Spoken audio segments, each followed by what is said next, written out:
Vamos a seguir con el programa. Con la doctora Paola Romano Albornoz. Ella estudió medicina en Bolivia, en la Universidad Mayor de San Simón. Vino a México a estudiar medicina interna, es cardióloga por el ABC, intensivista también por el ABC, especialista en ECMO. Es una doctora que tiene muchísimo conocimiento sobre el tema que nos va a dar, que es choque cardiogénico, perfiles y manejo, por favor. Bienvenida.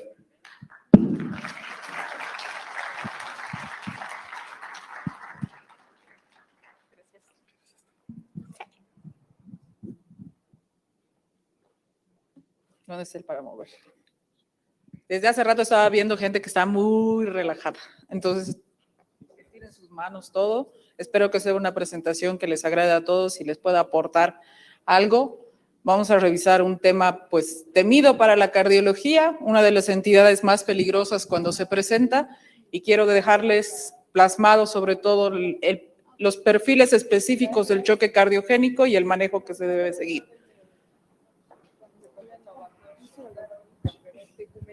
No pasa, espérame. Ok. Ahí está, no, espera. Los objetivos que vamos a mencionar en esta clase, pues es la definición, la epidemiología, las causas, la fisiopatología. Vamos a hablar de etapas clínicas, el abordaje inicial, el manejo que se debe presentar en estos pacientes, como la revascularización coronaria, ventilación mecánica invasiva, la utilización de inotrópicos y el soporte mecánico cardíaco. Como estos son el ECMO, el VIAC y la asistencia ventricular, y finalmente vamos a cerrar con conclusiones. Me peleo con esta cosa, ¿eh? El choque cardiogénico, por definición, todos lo sabemos, se define como una hipoperfusión o hipoxia tisular debido a disfunción cardíaca. Es decir, la bomba no puede suplir la función de mandar los requerimientos a los diferentes órganos, y la etiología más común del choque cardiogénico continúa siendo la isquemia miocárdica aguda, esto en incremento a través de los años, un poco por la educación que estamos dando a todo nuestro personal y la identificación más temprana de un choque cardiogénico. Esto se va a deber por una oclusión de una arteria coronaria epicárdica, resultando en necrosis regional e el infarto agudo del miocardio, más pérdida de la función ventricular. ¿Esto qué nos va a llevar? A disminución del gasto cardíaco, a disminución de una saturación venosa mixta. Definición, son diferentes definiciones donde al principio tenemos ahí los estudios del shock trial desde 1998, está un poco mal el foco. Diferentes estudios han tratado de mostrar la definición exacta del choque cardiogénico, siendo parámetros clínicos como la hipotensión arterial o algunos parámetros clínicos como la elevación del lactato, demostrando una hipoxia tisular.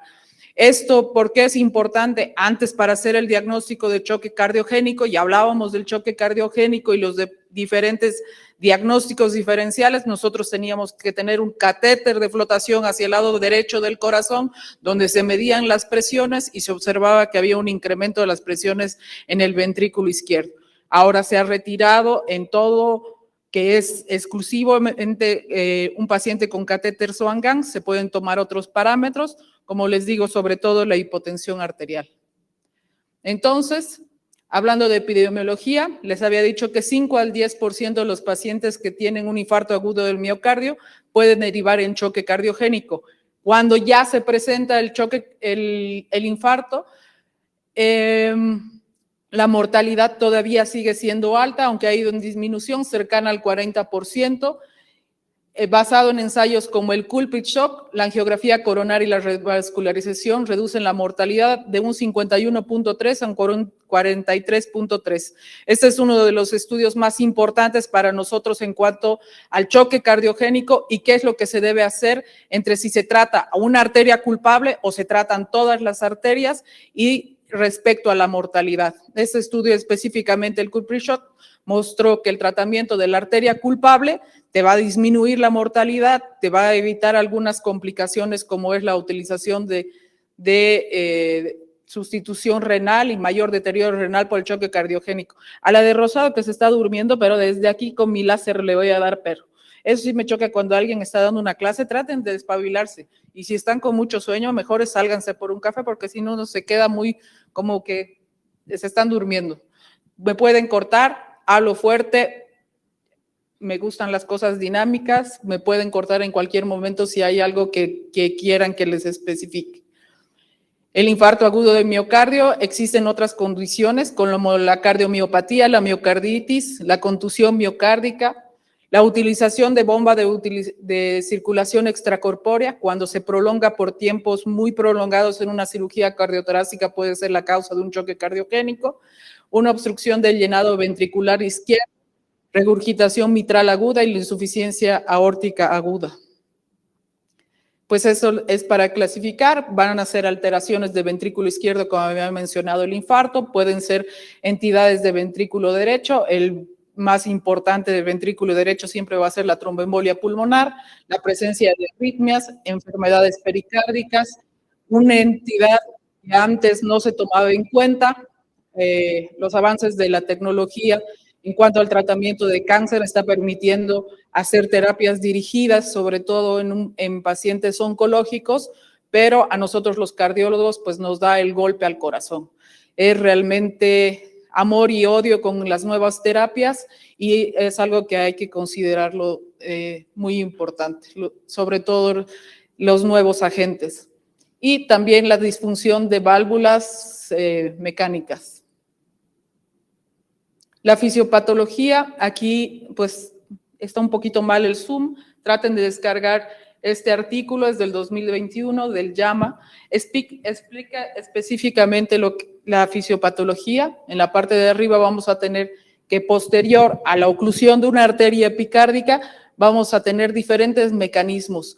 Disminución del gasto cardíaco por aturdimiento del corazón, esto va a llevar a una hipotensión sistémica, se van a desencadenar el sistema simpático con un incremento de las catecolaminas y va a haber una estimulación del sistema renina-angiotensina-aldosterona, eso que va a provocar que haya mayor retención, mayor agua, y cuando yo tengo hacia el lado izquierdo del corazón, si yo tengo un corazón que no se mueve, ¿qué es lo que va a pasar? Voy a tener incremento de presiones en ventrículo izquierdo, incremento hacia mi aurícula izquierda e incremento de presiones hacia el lado pulmonar.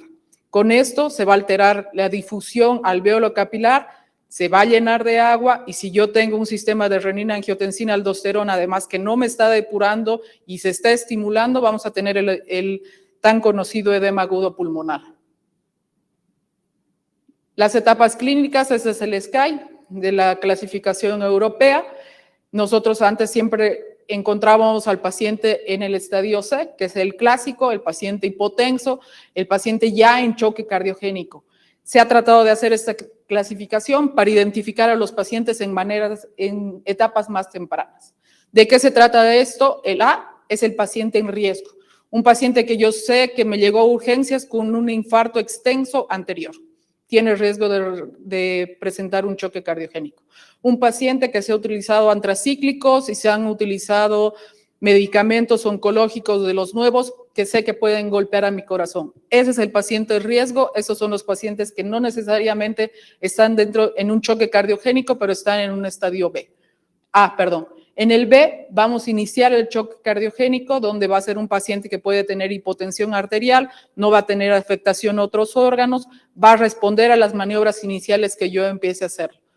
El estadio C, que les mencionaba que es el clásico, es el paciente que ya tiene hipotensión, puede tener lesión a otros órganos, al que yo requiero iniciar tratamiento. Puede ser inotrópicos o realmente reanimación hídrica cuando sea el caso, pero este paciente pues va a responder a lo que yo le haga. O sea, lo voy a meter a cateterismo, se va a abrir la arteria, se va a solucionar lo que lo esté llevando al choque cardiogénico. El estadio D es el estadio de deterioro clínico después del C, donde va a haber un mayor requerimiento de aminas, un empeoramiento del paciente a pesar de las intervenciones que esté haciendo. Entonces el paciente se puede llevar a un deterioro respiratorio, requerir ventilación mecánica no invasiva, progresar a una intubación, y el estadio E es el extremo, donde todas las maniobras que yo estoy haciendo no está mejorando, el paciente sigue con lactato alto, sigue hipotenso, entonces yo debo escalar las medidas de tratamiento que tengo que hacer en este paciente. Las manifestaciones clínicas, no vamos a entrar mucho, lo ven en la carrera siempre, lado derecho, congestión, agua, lado izquierdo, la presencia de afectación hacia el lado pulmonar, ¿no? Miembro pélvico, en ventrículo derecho, edema miembro pélvico, edema sacral, hepatomegalia, distensión venosa yugular, soplo de regurgitación en área tricuspidia. En el ventrículo izquierdo, crépitos pulmonares, sibilancias respiratorias y desplazamiento del ápex, soplos de cavidades izquierdas. El mixto, pues puede que se presenten estos dos síntomas. Un signo muy importante y que yo siempre les digo, toquen las rodillas. Un paciente que esté hipotenso y que tenga datos de hipoperfusión tisular, lo primero que van a sentir ustedes frío son las rodillas. Y un Mottling. El Mottling también ahora hay diferentes clasificaciones para tomarlo en cuenta. Como van a ver más adelante, es el órgano más importante realmente de la piel o el más extenso y es uno de los primeros a afectarse, aunque la presión esté conservada. Entonces, de las manifestaciones clínicas que yo quiero que se lleven a casa, no todo es lo mismo. Moni debe tener una presión normal de 150. El doctor Carrillo debe manejar normalmente una presión de 120, 80. No es lo mismo en todas las personas hablar de una hipotensión, pero se toma en cuenta un descenso de la presión arterial media, 30 milímetros de la basal del paciente, si es que se conoce, o una disminución de la presión arterial sistólica menor de 90. Disminución del gasto cardíaco, presión de pulso menor al 25% y datos de hipoperfusión. Esto que altere el estado de conciencia, presencia de dolor torácico, presencia de extremidades frías, pulsos periféricos disminuidos, disminución del gasto del volumen urinario, esto se toma en cuenta 30 mililitros hora, y el lactato sérico mayor a 2 que habíamos mencionado como parámetro clínico y laboratorial. El estudio SHOCK demostró que se puede clasificar a la presentación clínica de acuerdo a tiempo, lo divide en un promedio de 6.2 horas al inicio del infarto agudo del miocardio y el shock. Lo divide en 3 grupos, muy temprano, menor a 6 horas, es casi el 50%, un shock temprano menor a 24 horas, el 74%, y ya cuando pasan 24 horas de que el paciente ha sido revascularizado, pues la probabilidad de desarrollar un choque cardiogénico disminuye al 25.9%. Las complicaciones mecánicas de un infarto del miocardio, pues pueden ser muchas, puede ser una ruptura del septum interventricular, ruptura de los músculos papilares, regurgitación mitral aguda, ruptura de la pared libre del ventrículo izquierdo. Aquí tenemos la indicación clara del ecocardiograma. Esto continúa siendo un nivel de evidencia 1C. Estos pacientes deben tener un ecocardiograma tanto para identificar la función del ventrículo izquierdo, otros parámetros que nosotros utilizamos para saber y medir el gasto cardíaco por ecocardiografía y también identificar de forma temprana las complicaciones mecánicas. El abordaje inicial es lo que todos los días hacemos, una historia clínica completa, la presencia de signos y síntomas de insuficiencia cardíaca, por protocolos y manejos de un código AMI. Cualquier paciente que llegue a urgencias con un dolor torácico debe tener un tiempo de toma de un electrocardiograma menor a 10 minutos. Este es un marcador de calidad de todos nuestros hospitales y después del electrocardiograma se puede valorar el ecocardiograma que les menciono, pero sin retrasar el tiempo de que si hay un diagnóstico de un infarto agudo de miocardio con elevación del ST, no retrase el tiempo de un traslado a una sala de hemodinamia. Radiografía de tórax, los laboratorios iniciales, a veces se puede realizar ultrasonidos pulmonares como especiales y la medición de péptidos natriuréticos, ya sea el BNP, ProBNP y el MR ProANP, que es la porción media de una de las moléculas. Este igual es un marcador nuevo que se está utilizando. Todos tienen su importancia, como vamos a ver más adelante. Los laboratorios que ustedes siempre piden en urgencias, enzimas cardíacas, troponinas, depende del centro, de alta sensibilidad, marcadores de función renal, pruebas de función hepática, función tiroidea en choque cardiogénico es importante porque es una de las causas que no se deben descartar. La presencia de dímero D para descartar cuadros de falla de ventrículo derecho, tromboembolia pulmonar y evaluaciones especiales como angiografía coronaria y tomografía para descartar tromboembolia pulmonar. El péptido natriurético, como vemos aquí, hay diferentes niveles hacia el lado izquierdo, de ustedes que me están mirando para este lado. Si tenemos niveles, estos son los cortes que se aconseja, hay modificaciones en los pacientes renales y en los pacientes de acuerdo a grupos de edad. Aquí tenemos un BNP menor de 100 picogramos mililitros, un ProBNP menor de 300, un MR ProANP menor de 120, descarta la presencia de una falla cardíaca. El incremento de estos nos apoya a un paciente que presente falla cardíaca. El ecocardiograma sería el estudio que realmente me ayuda a confirmar esta entidad. Esta es la división de acuerdo a edades. Sepan que hay esto, cada vez que ustedes vean un BNP elevado, un ProBNP, no me importa que memoricen todos estos datos, yo no los tengo exactamente guardados, pero sí saber que hay diferentes patologías como el paciente renal o el paciente senil que van a manejar otros valores. Sepan dónde buscar, no es necesario que memoricen todos estos datos. El manejo, el paciente con falla cardíaca, ¿qué es lo primero que se debe hacer? Llega un servicio de urgencias, ya lo hemos hablado, tomo el electrocardiograma, diagnóstico un infarto agudo del miocardio. ¿Qué es lo que debo hacer? Pasarlo a una sala de hemodinamia. Si yo no puedo identificar otras causas del choque cardiogénico, muchas veces estos pacientes de todas maneras van a una sala de hemodinamia, nos encontramos contra arterias coronarias normales y ya dentro del abordaje vemos que es el choque cardiogénico secundario a otra causa, como una miocarditis fulminante secundaria o una infección viral o algo.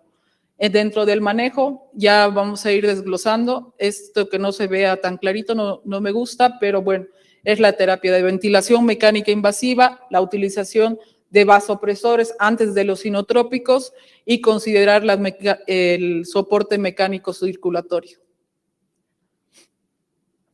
Lo que habíamos dicho, la revascularización coronaria, recuerden que es el pilar del tratamiento. Esto con una recomendación de clase 1. El estudio Culprit es el más importante de esto. Para mostrarles, pues, fue un ensayo multicéntrico aleatorizado, pocos pacientes, desde 106 pacientes con enfermedad multivaso, y donde se trató la arteria culpable de la elevación del ST versus la ICP en multivaso. Los resultados primarios, combinación de la mortalidad o insuficiencia renal grave que requirió terapia sustitutiva a los 30 días. En la parte de acá arriba, los puntos importantes con una P significativa, con un intervalo de confianza de 0.7 a 0.96, tampoco está muy separado, pero de todas maneras se observó que la posibilidad de tú tratar a un paciente que llegó en un infarto agudo del miocardio y tratar todos los vasos, hasta los no culpables, el incremento del riesgo de requerir diálisis es mayor y con una disminución sin mejorías en la mortalidad, a diferencia del tratamiento de la arteria culpable. Obviamente, dentro del análisis de los dos grupos, que se vio que muchos de los pacientes que se había tratado la arteria culpable van a un segundo tiempo a cateterismo coronario, pero pues realmente pues ese era el riesgo, mientras se identifique realmente las otras obstrucciones. Esto ya no les voy a hablar, es lo mismo, lo que se debe hacer sobre el traslado a PCI. El oxigenoterapia y el apoyo ventilatorio, todos recordamos en el ACLS, los pacientes antes, a todos les dábamos oxígeno, el MONA era nuestro primer actuar contra un paciente con infarto. Espero que ustedes que son generación joven, ninguno me sepa qué es el MONA. Si alguien sabe, levántalo, mano. Ahí sí pasaban varios. Olvídense del MONA, por favor. Eso fue un error de la medicina, porque realmente era tratar a todos igual. O sea, llegaba un paciente con infarto, yo le daba morfina, le daba oxígeno, le daba nitroglicerina y le daba su aspirina. con un orden desordenado de lo que debería ser un paciente que llega con un infarto, ¿no?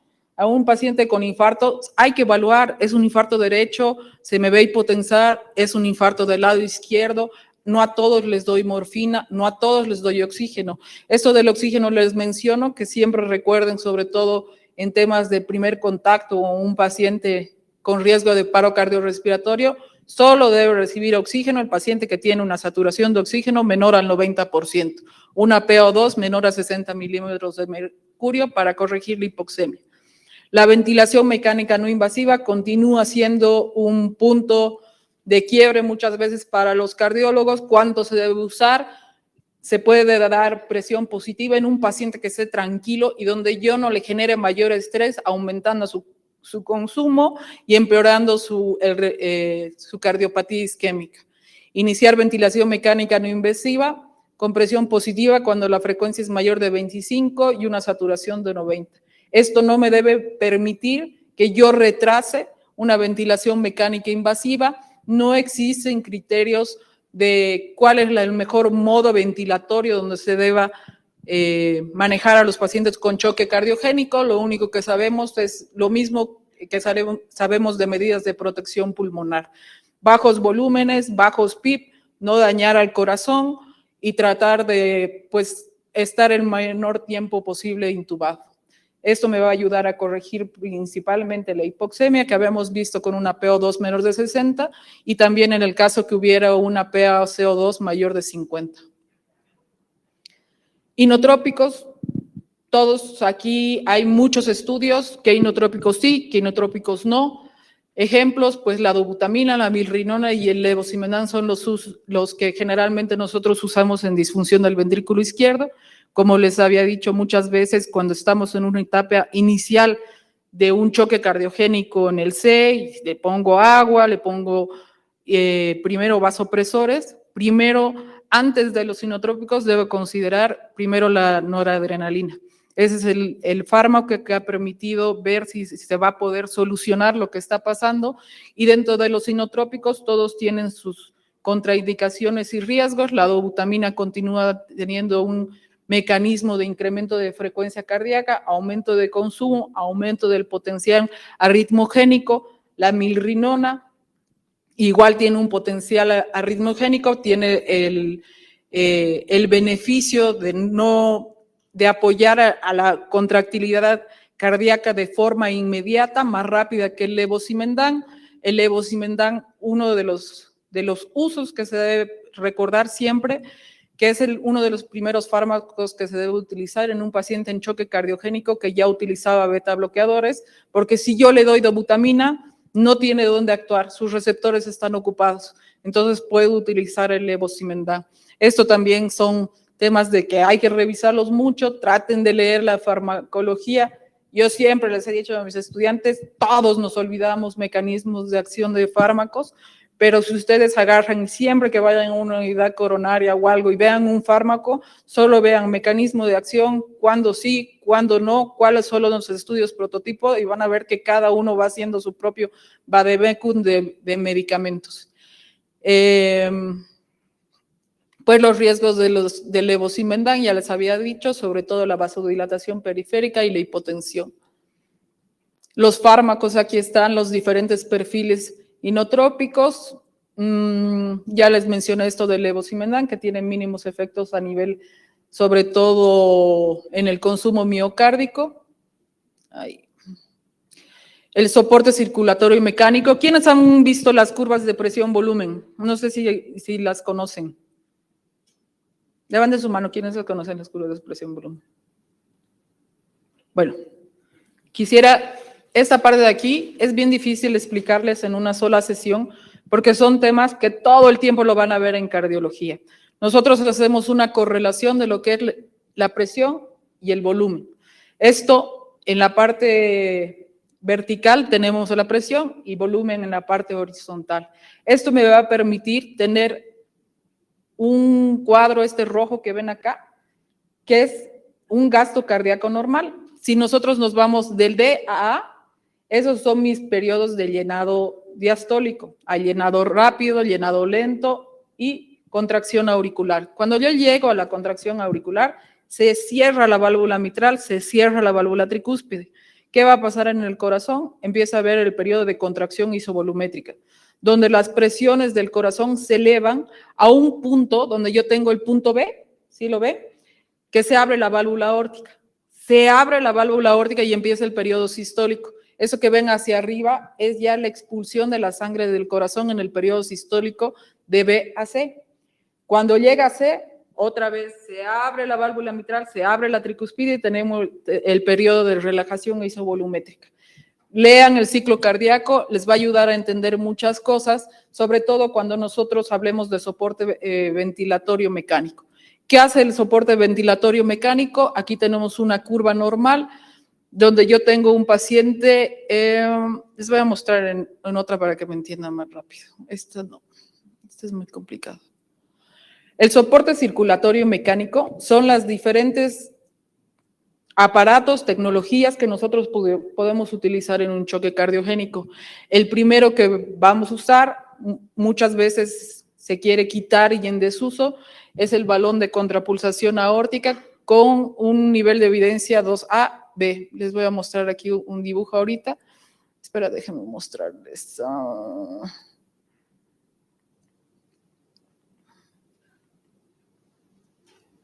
Ya, el primero que quiero que recuerden es el balón de contrapulsación. Más adelante les voy a mostrar algunos dibujos.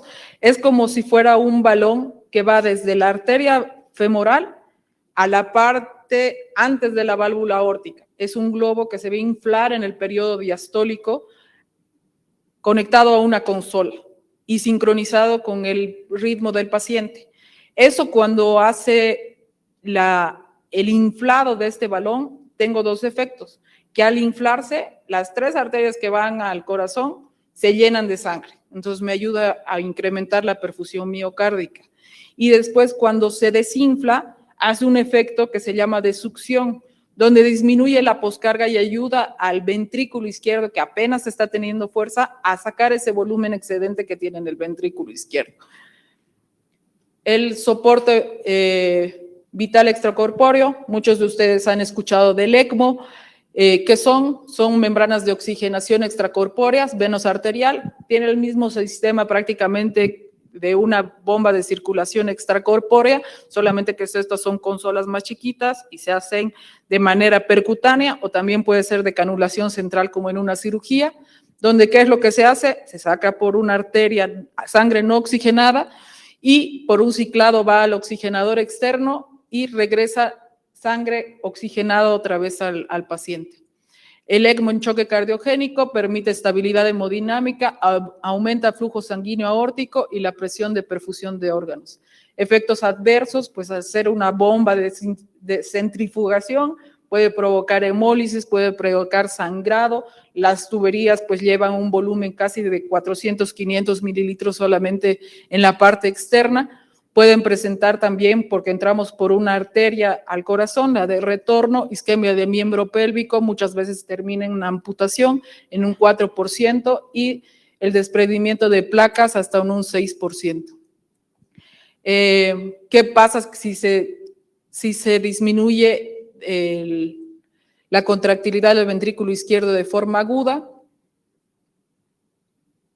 Les quise traer algunos casos clínicos, tal vez están un poco complejos, pero quisiera que los vean. Esta es una paciente de 41 años de edad, realmente sin ninguna patología, con una capacidad funcional normal, hacía 7 METs y no tenía mayor antecedentes de importancia, caminaba 30, 40 minutos, antecedentes patológicos, asma de la infancia, realmente sin ningún tipo de tratamiento. Y su padecimiento lo inició en abril del 2021. Astenia, adinamia, dolor muscular. Presentó parestesias, un fenómeno de Raynaud. Fue con un ginecólogo, le pidió apoyo a reumatología, un panel reumatológico, le decidió dar prednisona 50 miligramos cada 24. Esto fue incrementando la debilidad, sobre todo proximal. Empezó con fiebre, empezó con con antipiréticos, pasaron algunos meses, finalmente tuvo mayor deterioro, llega a urgencias, no llama la atención nada, una frecuencia cardíaca normal, una presión normal y un corazón prácticamente normal. Sus laboratorios externos, solamente el perfil reumatológico elevado y la CPK elevada. Me apuro esto para mostrarles, eso es un electrocardiograma normal, cómo se debe describir un electrocardiograma, siempre ritmo sinusal, el eje del corazón a 30 grados, ¿qué es lo que me llama la atención? La progresión del primer vector, realmente alteraciones inespecíficas de retraso de la conducción interventricular, pero nada significativo en este electrocardiograma, una radiografía de tórax prácticamente normal. La evolución de esta paciente, se pide interconsulta por el deterioro neurológico al servicio de neurología, le toman una biopsia y reportan una poliomiositis en estudio versus un síndrome de sobreposición inmunológico. Esta paciente empieza a deteriorarse, presenta hipotensión arterial, refractaria a manejo con cristaloides. Damián se acuerda de ese paciente, pues lo tuvimos en ECMO. Pues este fue un caso para nosotros como equipo pues bastante complicado, pasó a terapia intensiva, se le hizo un ecocardiograma transtorácico, donde la función del ventrículo izquierdo pues nos demostró hipocenesia global con disfunción biventricular. El paciente pues aquí es una placa que se ve con datos de congestión, cefalización de flujo en ambos campos pulmonares, sin ocupación en senos costodiafragmáticos ni cardiofrénicos, pero sí un deterioro sobre todo respiratorio. Como vemos aquí, son diferentes proyecciones del corazón, donde se ve que prácticamente el corazón está parado. Le calcularon una fracción de expulsión del ventrículo izquierdo del 25 y como parámetro de función del ventrículo derecho, pues tengo un TAPSE de 13 que aquí no se ve y un patrón diastólico restrictivo.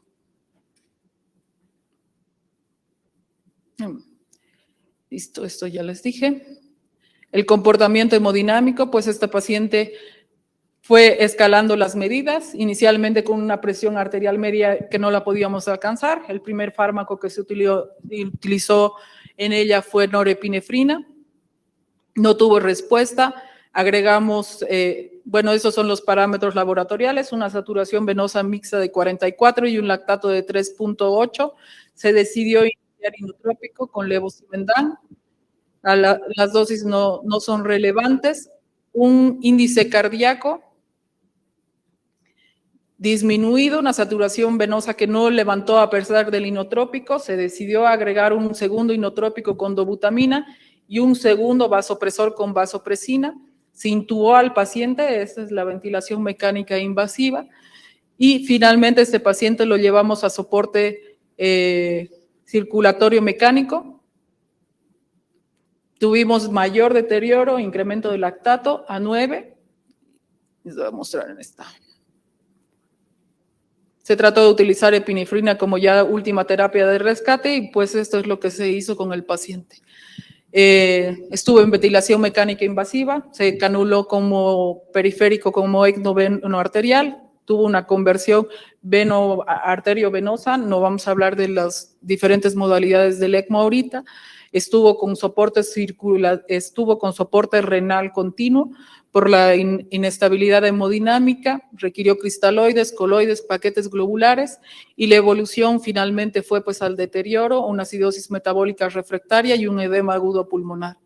El comportamiento radiográfico, esto es lo que les digo, en el choque cardiogénico, el incremento de presiones y el incremento de volúmenes nos lleva a esto, de una placa donde todavía tengo algo de pulmón a un deterioro donde finalmente tengo una placa completamente blanca. Este paciente pues, se declara de función después de 2 días de soporte circulatorio y pues fue un escenario clínico de una mujer de la 5ª década de la vida. Realmente no sabemos por qué le hizo poliomiositis, solamente teníamos el antecedente de una vacuna del SARS-CoV-2 Pfizer, posteriormente la afección muscular y articular, la hipotensión, la inestabilidad hemodinámica. Los diagnósticos diferentes con la que se quedó fue una polimiositis, lupus eritematoso sistémico o un síndrome de superposición. Este pues presentó disfunción ventricular, choque cardiogénico, elevación de biomarcadores, la reanimación hídrica, el levosimendan con doble soporte inotrópico, el ECMO Prisma, el balón de contrapulsación y finalmente se dio el diagnóstico de la miocarditis fulminante como diagnóstico cardiológico. El caso clínico número 2, un paciente sin antecedentes de importancia, inicia con dolor opresivo en epigastrio, disnea de medianos esfuerzos, palpitaciones rápidas.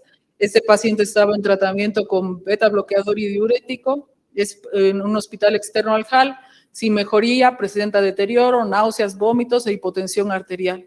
Presenta un ritmo de fibrilación auricular con 140 por minuto y acude al servicio de urgencias. Se hace cardioversión eléctrica fallida. Ay, este no me deja correr el eco.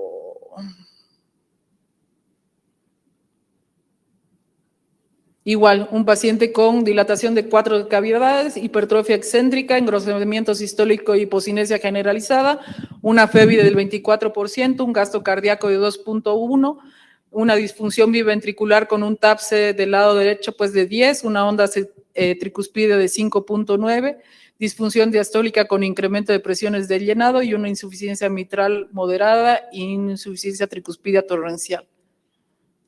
Exploración física, pues la paciente con alteraciones neurológicas, desorientada, cardíaco, se inició reanimación hídrica, se hizo la cardioversión fallida, se decidió por los parámetros de la FEBI baja iniciar apoyo con levosimendan, por lo que les mencionaba, sobre todo porque era una paciente que tomaba crónicamente beta bloqueadores, se inició levosimendan, se colocó línea arterial y se inició monitoreo invasivo con el vigileo, además de tener dobutamina. En los respiratorios, pues taquipnea, estertores subcrepitantes diseminados, y esta paciente se decidió intubación invasiva en una modalidad controlada.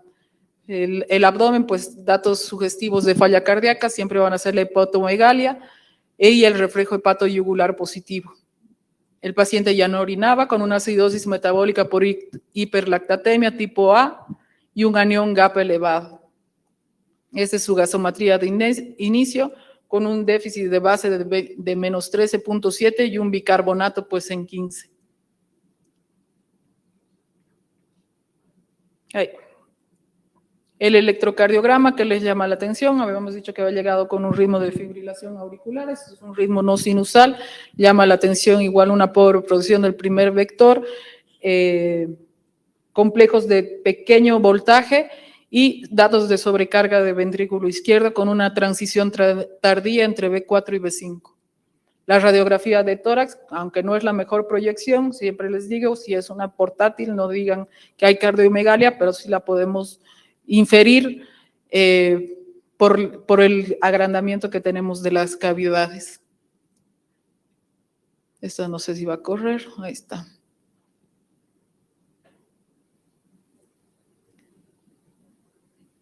Imágenes de vidrio despulido bilateralmente en la ventana pulmonar del angiotac pulmonar. Las mismas curvas de presión-volumen, esas las vamos a ir revisando. Les voy a dejar mi correo también más adelante. Estas curvas de presión-volumen es de repetir el ciclo todo. Como les decía, esto es lo que vemos de forma normal en el lado derecho del corazón y en el ventrículo izquierdo, donde la parte de abajo es el periodo diastólico, recuerden contracción isovolumétrica, apertura de válvula aórtica, sistólico y relajación isovolumétrica. Eso es un volumen normal en un corazón, donde se queda un poco de volumen en el corazón cuando ya empieza otra vez el periodo de llenado, y eso es lo normal. Pero ¿qué pasa cuando hay disfunción? Estas curvas se alteran. Entonces mi curva de presión-volumen se me va hacia el lado derecho del corazón. Entonces si a este paciente yo encima le aumento aminas o algo, ¿qué voy a hacer? Que el volumen sistólico que está sacando el corazón sea peor por un incremento de la poscarga. Los diagnósticos de este paciente fue un choque cardiogénico, lesión renal aguda, insuficiencia cardíaca con FEBI del 21, fibrilación auricular postcardioversión eléctrica fallida. Este es un puntaje que nosotros utilizamos para incluir a los pacientes dentro del soporte mecánico circulatorio, igual que el otro paciente. Utilización de norepinefrina de dosis inicial, soportado con vasopresina para lograr una presión de perfusión. En este paciente tengo el índice cardíaco, inicial apertura con 1.5, aquí tengo el doble apoyo inotrópico con levosimendan y dobutamina y el balón de contrapulsación que ahorita les voy a mostrar. Con esto que tuve, una mejoría en la presión arterial, una disminución en los requerimientos de la norepinefrina, prácticamente hasta abajo, una mejoría en el índice cardíaco ya pasando el límite que es de 2.2 hasta 3.2, y finalmente tuve una mejoría del paciente. Un cateterismo que prácticamente no voy a entrar en detalles, pero fue un paciente que tenía las 3 arterias coronarias permeables con flujo lento. La evolución radiográfica de una placa congestiva, un corazón grande, tuvimos una disminución de cavidades cardíacas. Se retiró el ECMO venoarterial, requirió ya después de la extubación algo de apoyo de ventilación mecánica no invasiva. La evolución, extubación, se pudo quitar el doble apoyo inotrópico y finalmente continuó con terapia sustitutiva ya intermitente de la función renal. Aquí vemos el paciente tuvo una mejoría prácticamente de una FEBI al 43% del 21 que tuvo y una mejoría en el ITB, que es un parámetro que mide el flujo de la salida del flujo a través de la válvula aórtica, que me ayuda a estimar el gasto cardíaco y el volumen sistólico de ese corazón. A este paciente también se le hizo una resonancia cardíaca al alta, donde realmente no hubo nada relevante, más que un patrón no isquémico en todos los segmentos, con realce tardío, y miocardiopatía fulminante prácticamente en etapas de resolución, con zonas de cicatrización, y una FEBI igual que el eco, más o menos en 44%. Esta fue su radiografía de alta domicilio. Este fue un paciente de 47 años, choque cardiogénico, enzimas normales, no cambios en electro, un eco que no apoyaba TEP, la utilización del balón de contrapulsación. ¿Para qué les menciono esto? Quiero mostrarles, déjenme ver, aquí está el del balón. Aquí está. Quiero tomarles el balón de contrapulsación. Este es el balón de contrapulsación, lo que les decía. Es un balón que se llena de helio, está en esta parte del corazón. Nosotros cuando tomamos una radiografía tiene que estar debajo de la subclavia izquierda y lo que hace es, en el periodo diastólico, es aumentar el flujo hacia las arterias coronarias y permitir una disminución de la presión diastólica y provocando un efecto Venturi para disminuir la presión de poscarga. Esta es una línea arterial normal y aquí está sobrepuesta el balón de contrapulsación. Cuando nosotros vemos una línea arterial, como ven la naranjita, no, espero que no haya daltónicos, pero la zona más naranjita es una línea de presión normal de pulso. Nosotros tenemos una pequeña escotadura, esa es la onda dícrota del cierre de la válvula aórtica, eso es normal. Entonces, cuando yo le pongo un balón de contrapulsación, se sincroniza con esa onda dícrota y lo que hace es aumentar, al inflarse, aumenta una aumentación diastólica y una disminución de la presión diastólica. Aquí tenemos, por ejemplo, un paciente monitorizado a todo. Tiene SWAN, tiene un poder cardíaco. Ojalá lean sobre el poder cardíaco. El poder cardíaco se ha puesto de moda muchas veces como pronóstico en el choque cardiogénico. Antes no se utilizaba. Es un parámetro que mide presión arterial media por gasto cardíaco dividido contra una constante que es 451. Entonces, si nosotros tenemos un paciente con un poder cardíaco menor de 0.6, estamos hablando de que algo no está haciendo bien el corazón, algo le está faltando para llevar el suficiente gasto al corazón. Aquí tenemos un poder cardíaco de 66, una cuña de 21 y pues un paciente taquicárdico. Ay, perdóname. Aquí les quiero mostrar. Aquí tengo una cuña de 23. ¿Sí ven la cuña, no? Esa PCWP de 23 que está alta. Y cuando coloco el balón de contrapulsación, ¿qué tengo? Mejoría en esos parámetros. Mejoría en el poder cardíaco y disminución en mi presión capilar pulmonar y la alteración de la curva de la línea arterial. Donde se ve ese cuadradito, ahí es donde se está inflando el balón de contrapulsación. El ECMO venoarterial. No vamos a entrar en detalles de qué es lo que hace un ECMO venoarterial, pero en términos generales, ¿qué es lo que te hace el ECMO en el corazón? Es un corazón que está aturdido, inflado como globo, yo le quito del lado venoso un componente y lo llevo a una membrana de oxigenación y le regreso oxigenada la sangre. Eso es lo que me va a permitir el ECMO venoarterial. A diferencia del ECMO veno-venoso, la utilización del ECMO venoarterial me permite esto, descargar el corazón, o sea, liberarlo del comportamiento ahorita de que no tengo fuerza para sacar lo que me está llenando.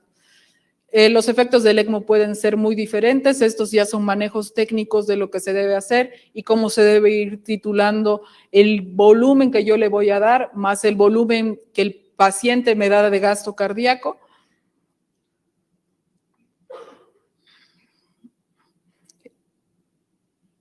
E igual curvas de presión-volumen. La asistencia ventricular son diferentes sistemas donde ya no me va a importar el flujo del paciente o cuánto gasto cardíaco me pueda dar el corazón.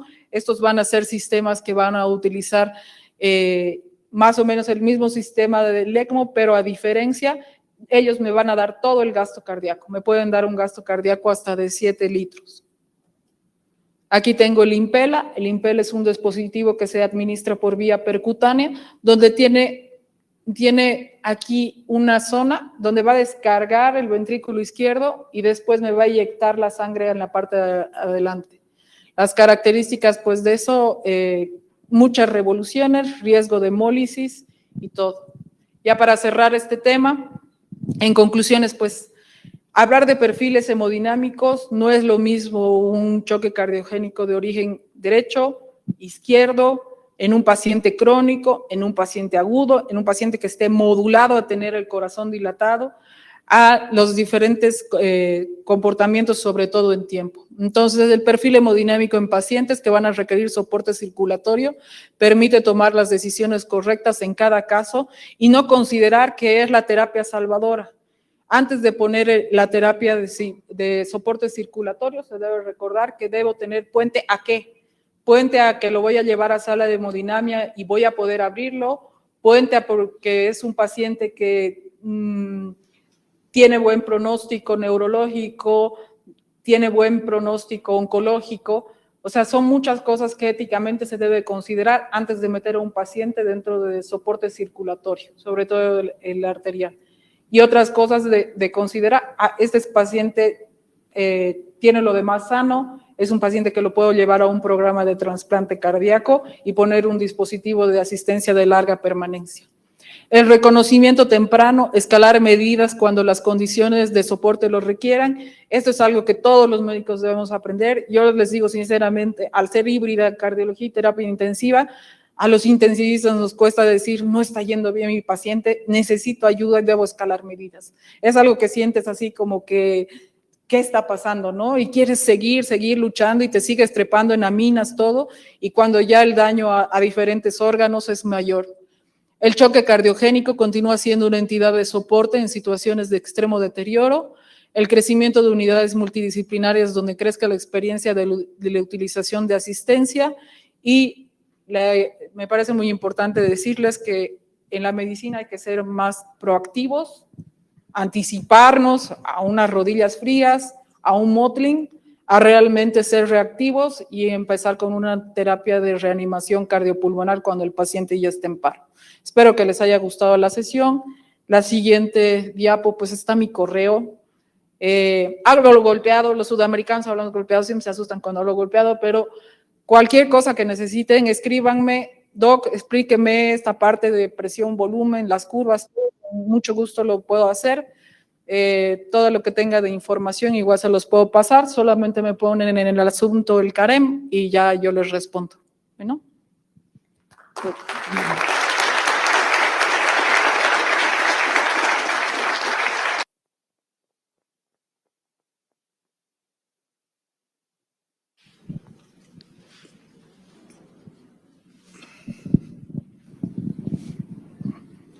Gracias.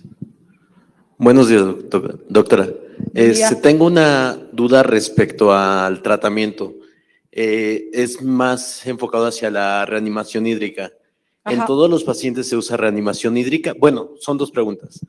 ¿En todos los pacientes se usa reanimación hídrica?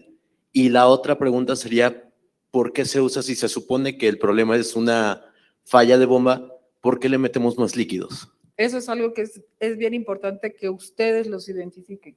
Muchas veces, ahorita yo ya no les puse la clasificación de Forrester que antes usábamos, ¿no? Donde tenías al paciente normal, al paciente seco, al paciente húmedo, húmedo caliente, todo. Tú tienes que identificar a esos pacientes de acuerdo a diferentes perfiles. Entonces, un paciente que tiene un índice cardíaco bajo, actividades frías, todo, es muy probable que sus resistencias vasculares sistémicas estén muy altas, ¿no? Entonces hay parámetros que uno debe identificar si el paciente te va a responder a volumen, porque hay sobreposiciones, independiente que la falla cardíaca sea de origen cardíaco, muchas veces pueden responder a volumen cuando los identificamos dentro de los perfiles. Si yo no tengo monitoreo ni tengo cómo medir las resistencias vasculares sistémicas, por lo menos tengo el lactato. O sea, ese paciente, antes de tomar medidas, lo óptimo sería obviamente que tenga un ecocardiograma, ver la función diastólica y decidir si va a responder a terapia hídrica, sí o no. Nunca en medicina nada es a todos agua, a 30 mililitros como el séptico, pero sí identificar a los pacientes que se podrían beneficiar de líquidos. Gracias, doctora. No, de nada. Gracias.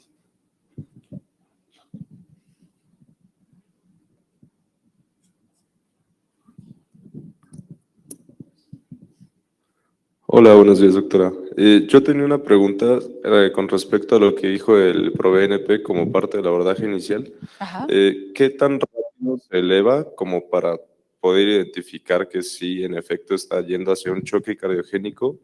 ¿Y cómo lo interpretamos en pacientes que pueden tener pues elevaciones previas? Recuerda que el ProBNP te va a hablar de falla cardíaca y no de choque cardiogénico. O sea, te puede identificar a un paciente en el contexto agudo, te puede ayudar a identificarlo, pero no choque cardiogénico para tal. Por eso, para hablar de choque cardiogénico, el primer parámetro que yo debo tomar en cuenta es el clínico. El paciente tiene que estar hipotenso, ¿no? O si no es hipotenso, 30 milímetros de mercurio por debajo de su basal. Pero el paciente clínicamente tiene que tener un estado de choque.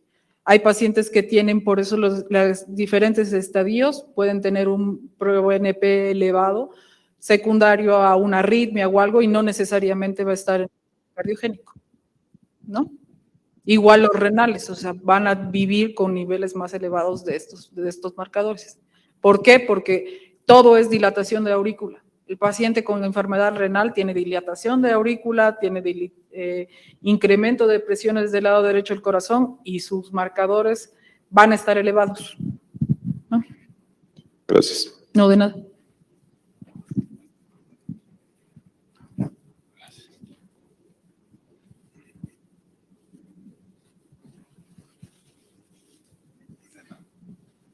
Hola, doctora. Muchas gracias por la plática, primero que nada.